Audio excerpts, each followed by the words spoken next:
So hi guys, welcome to my YouTube channel study special by Lav Chaudhary. हमने पिछले video में chapter number 3 तक complete कर लिया था। तो इस वीडियो में हम चैप्टर नंबर 4 की तरफ बढ़ने वाले हैं, बेसिक ज्योमेट्रिकल आइडियाज। तो इसमें जो हमें पॉइंट्स दिए हुए हैं इधर पॉइंट्स दिए हुए हैं और जो इंट्रोडक्शंस दिए हुए हैं इधर, वो हम अभी करने वाले हैं। जैसे हमें इधर दिया है लाइन सेगमेंट। पहला हमारा टॉपिक होगा लाइन सेगमेंट। लाइन सेगमेंट होता है जैसे मैंने यहाँ पे एक बॉल रखी, यहाँ पे एक पॉइंट है, यहाँ पे एक पॉइंट है, और मैं दोनों के बीच में एक ऐसे लाइन खींच दूँ, दोनों साइड से मतलब क्लोज्ड होता है पॉइंट का मतलब, तो ये हो जाएगा हमारा इधर लाइन सेगमेंट। लाइन सेगमेंट हो गया ये। फिर अगला टॉपिक जो है हमारा वो है लाइन। तो लाइन भी सेम ऐसा ही होता है, पर उसमें क्या होता है, वो दोनों साइड से खुला होता है। देखिए जैसे ये लाइन है, अब हम जो लाइन सेगमेंट को भी एक नंबर दे सकते हैं, जैसे ए और बी। जैसे हम इधर रे है ये लाइन, इसको भी हम नंबर दे सकते हैं ए और बी। ठीक है। जो अगला हमारा टॉपिक है इंटरसेक्टिंग लाइंस। इंटरसेक्टिंग लाइंस होती हैं जैसे मैंने ये बनाया, फिर ऊपर से ये बना दिया, बीच में लिख दिया एम, इधर लिख दिया ओ, इधर लिख दिया क्यू, इधर लिख दिया पी, इधर लिख दिया एस। ये हमारी इधर हो गई लाइन। ये इंटरसेक्टिंग लाइंस होती हैं। इंटरसेक्टिंग लाइंस, ये हमारी इंटरसेक्टिंग लाइंस होती हैं। और जो हमारा अगला टॉपिक है वो है पैरेलल लाइंस। जो पैरेलल लाइंस होती हैं वो हमेशा टेढ़ी होती हैं। जैसे ये हमारी होती है पैरेलल लाइन, ये पैरेलल लाइन, ये पैरेलल लाइन, और एक पैरेलल लाइन इधर बना देंगे। अब ये एक जाएगी इधर, ये एक जाएगी इधर, ये एक जाएगी इधर, ये एक जाएगी इधर, और ये एक जाएगी यहाँ से इधर। ये हो गई हमारी पैरेलल लाइन, पैरेलल लाइंस। तो अगला जो हमारा टॉपिक है वो है इधर रे। रे सेम लाइन और लाइन सेगमेंट से रिकवरमेंटेड है। जैसे हम ऐसे बना देते हैं लाइन को, ऐसे बना देते हैं लाइन सेगमेंट को, ऐसे ही हम बना देते हैं लाइन को, जो एक साइड से बंद और एक साइड से ओपन। मतलब लाइन का मतलब होता है इधर, लाइन का मतलब होता है कि वो दोनों साइड से अप हो सकता है। जैसे ये आए, ये आगे जा सकता है। लाइन सेगमेंट का होता है इधर ही रुका है, आगे कहीं नहीं जा सकता। इसे ऐसे ही जो हमारा ये होता है रे बस एक साइड के लिए आगे जा सकता है, दूसरी साइड के लिए नहीं। तो ये सारे टॉपिक्स थे हमारे इंट्रोडक्शन के में। तो बढ़ते हैं क्वेश्चन नंबर 1 की तरफ ऑफ एक्सरसाइज 4.1, जिसमें लिखा हुआ है use the figures to name. मतलब जिस तरह में फिगर दिया है ये नेम के थ्रू में यूज करने हैं। तो पहला जो हमारा क्वेश्चन है वो है, पहला जो पार्ट है वो है फाइंड पॉइंट्स, 5 पॉइंट्स। मतलब जो उसमें नंबर लिखे हैं वो 5 हमें पॉइंट्स लिखने हैं। जैसे कि इधर क्वेश्चन नंबर 1 5 पॉइंट्स, इधर ऐसा एक डायग्राम बना हुआ है ऐसा। जो हमारा इधर का पॉइंट है वो है डी, इधर का है ई, इधर का है ओ, इधर का है सी, इधर का है बी। अब जो हमारे 5 पॉइंट हैं वो है बी, सी, ओ, ई, डी। आप चाहे तो इसे किसी भी ऑर्डर में लिख सकते हैं। जो first point, second point, third point, fourth point, fifth point, ये 5 हमारे पॉइंट हो गए जो इस डायग्राम में बने हुए हैं, मतलब फिगर में बने हुए हैं। अगला जो हमारा पार्ट में दिया हुआ है वो है अ लाइन। मतलब मैं लाइन आपको पहले समझाया हुआ है, जो दोनों साइड की तरफ बढ़ सकता है। तो हम लाइन देखेंगे तो लाइन कौन सी है। जैसे अब इधर है डी और बी, डी और बी की पूरी लाइन बनी, देख सकते हो आप, पूरी दोनों साइड से खुली हुई है। तो जो लाइन बनेगी हमारी वो बनेगी डी और बी की, या फिर बी और डी की। और हमें ये ज़रूरी है कि ऊपर उसके साइन लगाएं, उसको इंडिकेट करने के लिए कौन सी लाइन है। अब पार्ट नंबर 3 में 4 रेज, हमें इसमें 4 रेज ढूंढनी है। तो पहली रे हमारी इधर हो जाएगी, रे हमारी एक साइड से खुली होती है। जैसे 1 2, इधर हम लिख लेंगे ओ बी, हमारी एक क्या है रे, फिर ओ सी रे है, ई डी रे है, डी ई रे है। ये हमारे कुछ 4 रेज हैं जो इस फिगर में से निकल के आई हैं। और पार्ट नंबर डी में लिखा हुआ है 5 लाइन सेगमेंट्स। तो लिखा हुआ है 5 लाइन सेगमेंट्स। तो जो लाइन सेगमेंट्स होते हैं वो हैं हमारे ई ओ ई ओ सी ओ बी ओ, ये हमारे लाइन सेगमेंट्स हो गए थ्रू दिस फिगर। तो बढ़ते हैं क्वेश्चन नंबर 2 की तरफ, जिसमें लिखा हुआ है name the line given in all possible 12 ways choosing only 2 letters at all time from the 4 figures. मतलब जो हमें नेम्स लिखने हैं लाइन्स के जो पॉसिबल हो सकती हैं, हमें एटलीस्ट इसमें 12 लिखने हैं, मतलब इसमें 12 बन सकती है, हमें 12 ही लिखने हैं। तो हमें कोई 2 लेटर लेके हमें जो है लाइन सेगमेंट्स बनानी है, और जो इसमें पॉसिबिलिटी लिखी हुई है 12 वेज से हम इसको बना सकते हैं। तो पहला वे तो हमारा हो जाएगा, पहला वे से स्टार्ट करते हैं। पहला वे हो जाएगा हमारा ए से स्टार्ट करेंगे, ए भी हो जाएगा, ए सी हो जाएगा, ए सी A D, A C A D हो गए। अब बढ़ते हैं बी ए, बी सी, बी डी, फिर है सी ए, सी बी, फिर सी बी हो गया, फिर हमारा C D, D A, D B, D C.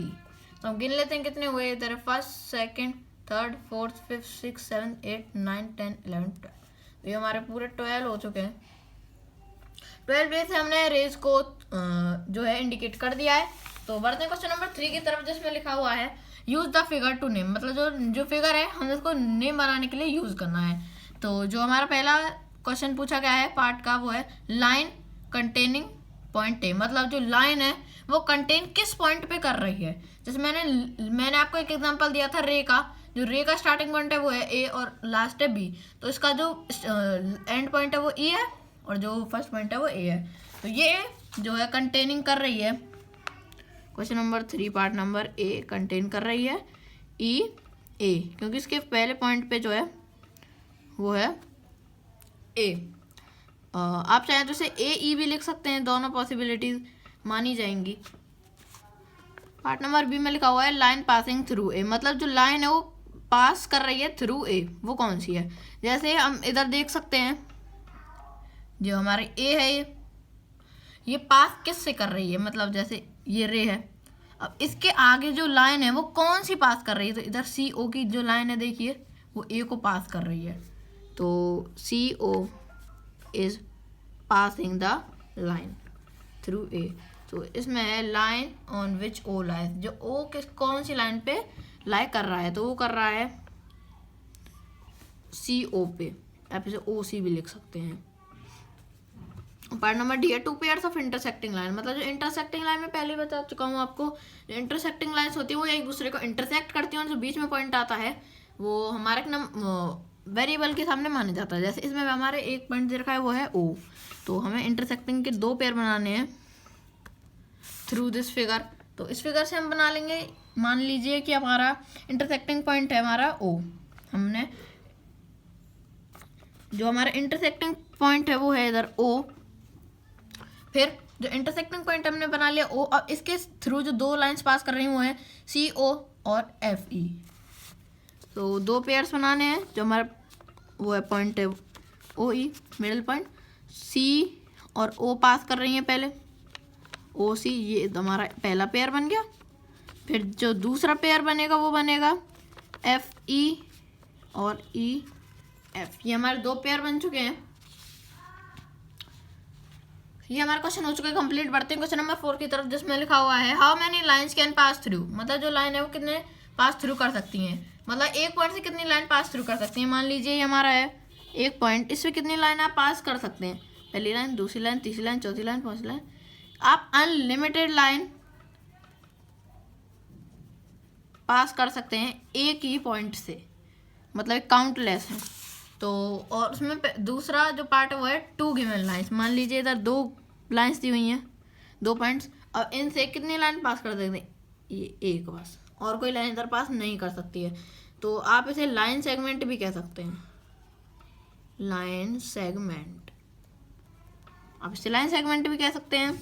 तो जो अगला है हमारा वो है क्वेश्चन नंबर 5, जिसमें draw figure and label suitably in each of the following cases. मतलब जो ये है हमारा क्वेश्चन, इसमें हमें एक फिगर बनाना है, रफ फिगर, और हर केस को सॉल्व करना है। जैसे हमारा पहला ही पॉइंट दे रखा है इधर, point P lies on AB, मतलब एक पॉइंट है जिसका नाम है P, वो A और B पे लाई करता है। ये पॉइंट नंबर A है और ये B है। मतलब जो पॉइंट नंबर B है वो किस पे लाई करता है, A और B पे। ये हमारा हो गया rough figure part number A का।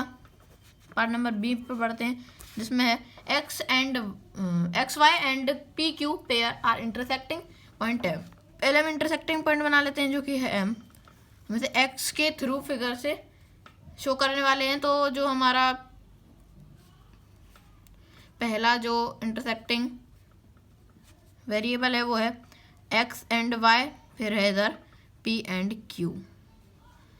ये बन गया हमारा, मतलब X और P थे, X और Y इधर, और P और Q, और इंटरसेक्ट किससे कर रहे हो, M से।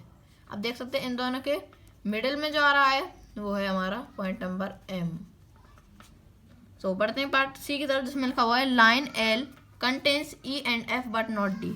हमारी एक लाइन है, मान लीजिए ये लाइन, इस लाइन का नाम है L, और जो पॉइंट है इधर E और F, उसमें लिखा हुआ है बट नॉट D, मतलब वो D को इंटरसेक्ट नहीं कर सकती है। तो हम इधर बनाएंगे D, लाइन कहीं कंटेन ही नहीं कर रही, कोई पॉसिबिलिटी नहीं कि वो D लाइन को कंटेन कर सकती है। तो ये हमारा हो चुका है पार्ट नंबर 5। पढ़ते हैं पार्ट नंबर 6 की तरफ, जो है consider the following figure of the M और N।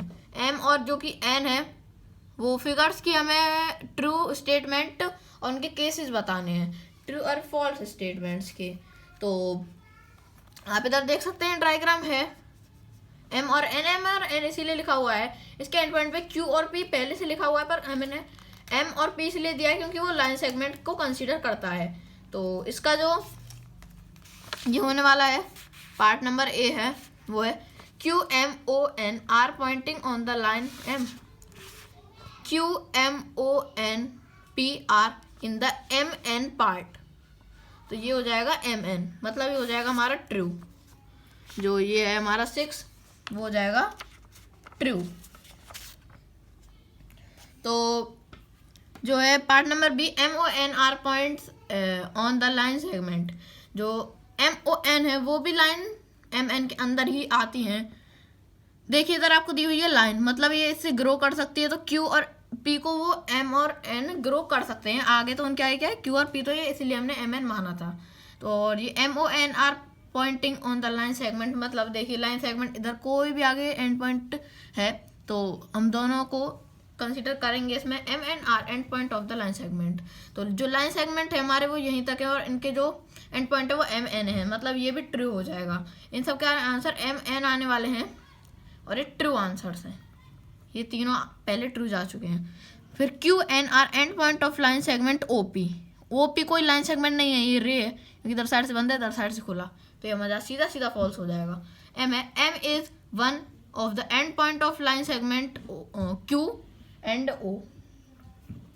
तो इसमें दिया हुआ है O और N and point of O and P, तो ये गलत है। O एंड N पहले से ही लाइन सेगमेंट हो चुके हैं और लाइन सेगमेंट आगे नहीं बढ़ सकता है, जो उसका एंड पॉइंट है वो है P।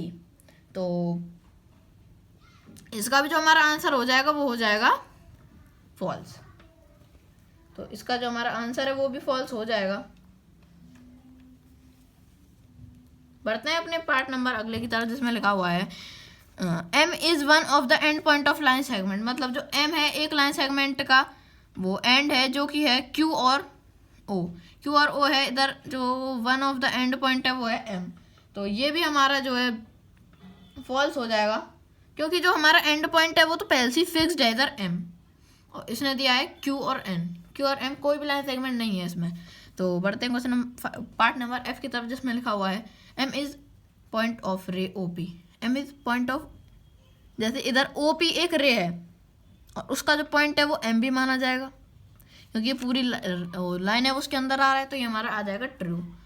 तो ये है ray O P are different from ray O P, मतलब जो रे ओ पी है वो डिफरेंट है क्यू पी से।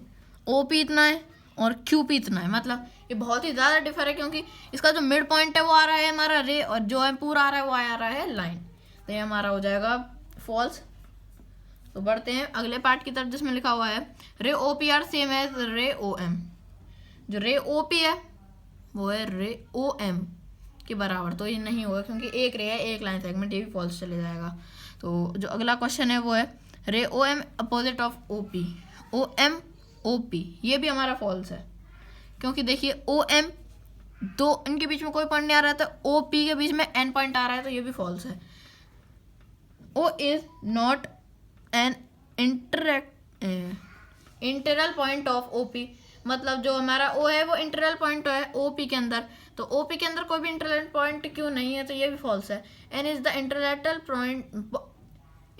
Point of N P and N M. जो एन पी है वो इधर से इधर तक, और जो एन एम है एन एम वो इधर से इधर तक है, तो ये भी हमारा ट्रू हो जाएगा, क्योंकि इसका अपोजिट एन पी है, इधर एन एम हो जाएगा। तो इसी के साथ हमारी एक्सरसाइज हो चुकी है कंप्लीट। तो मिलते हैं नेक्स्ट वीडियो में, जो कि होने वाली है एक्सरसाइज 4.2 के ऊपर। So thanks for watching this video.